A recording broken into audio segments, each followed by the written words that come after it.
जीवन में स्वर्ग चाहिए या नरक, तो कहानी आपके लिए है। एक गरीब आदमी एक बार घूमता घामता एक राज्य की राजधानी में पहुंच गया। जिस दिन वहां पहुंचा उस दिन वहां समारोह हो रहा था, उत्सव चल रहा था।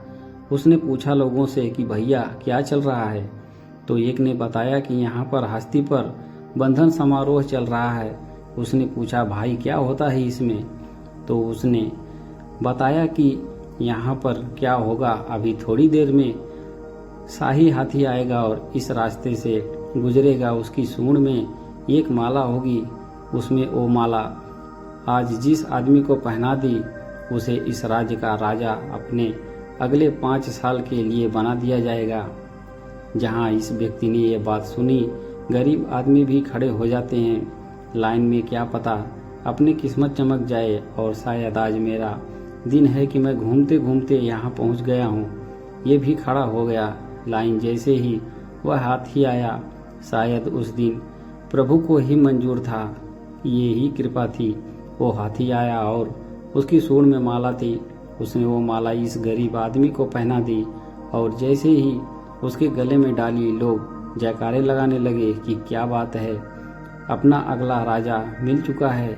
राजपुरोहित ने बुलाया, इसका तिलक किया और कहा अब आप सुन लीजिए शर्तें। तो इसमें सोचा शर्तें भी हैं। कहा बताइए क्या बात है। तो पुरोहित ने कहा कि आपको अगले 5 साल के लिए इस राज्य का राजा बना दिया गया है, लेकिन 5 साल के बाद आपको ये राज्य छोड़ के जाना पड़ेगा। ये राजधानी छोड़कर जानी पड़ेगी। जंगल में एक नदी है जिसमें बड़े बड़े मगरमच्छ घड़ियाल हैं, उनके मुकाबला करना होगा, अपनी ताकत दिखानी होगी। अगर आपने ताकत दिखा दी तो आपको नदी पार करके जंगल में उस तरफ एक गांव है, प्यारा सा सुंदर सा, वहां जाकर अपना जीवन बिता सकते हैं। कुछ लोगों ने ऐसा किया है, कुछ लोग अपना जीवन गंवा चुके हैं। अब आप बताइए कि क्या आप 5 साल के लिए राजा बनने के लिए तैयार हैं। गरीब आदमी, उसके पास खोने के लिए कुछ नहीं, गंवाने के लिए कुछ नहीं। उसने अपने जीवन को सोचा, लाइफ को सोचा है।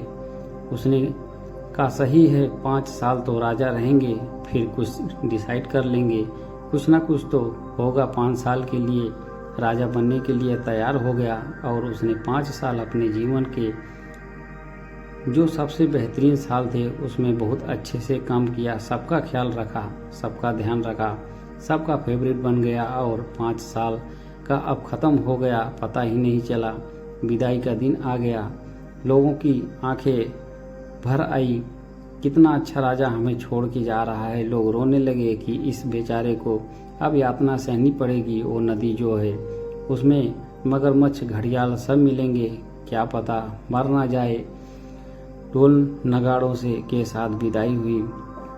जंगल में पहुंचे, उस नदी के उस किनारे पर उसकी विदाई के लिए लोग तैयार थे, लेकिन जैसे ही उनसे प्रणाम किया सबको कि धन्यवाद, बहुत अच्छा लगने लगा, तो लोग चौंक गए। ये खुशी खुशी नदी पार कर रहा था, क्योंकि इसमें उन 5 सालों में उस नदी पर लकड़ी का पुल तैयार करवा दिया था। लोग वापस प्रसन्न हो गए कि चलो सुरक्षित रहेंगे राजा साहब, अब वहाँ रहेंगे लेकिन अच्छे से रहेंगे।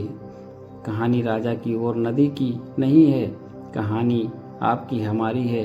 हमें भी एक लिमिट पीरियड मिला है जिसमें हम इस मनुष्य रूप में आए, लेकिन अब हम जब पीरियड करता है तो क्या हम जब यहाँ से जा रहे होंगे तो क्या हम इस भाव सागर को पार करने के लिए वो पुल तैयार करते हैं अच्छे कर्मों से, दुआओं से, प्रार्थनाओं से, मेडिटेशन से, या जब हम ये दुनिया छोड़कर जा रहे होते हैं तो हमें यातनाएं ना सहनी पड़े, हमें ऐसी जगह ना जाना पड़े जिसे नरक कहते हैं। हम कुछ अच्छा करें और भाव सागर पार करके पहुंच जाएं जहां वो दूसरा लोग हैं। ये छोटी सी कहानी बस हमें यही सिखाती है कि अच्छे कर्म करते चलिए, दुआएं कमाते चलिए, बाकी सब भगवान देख लेगा।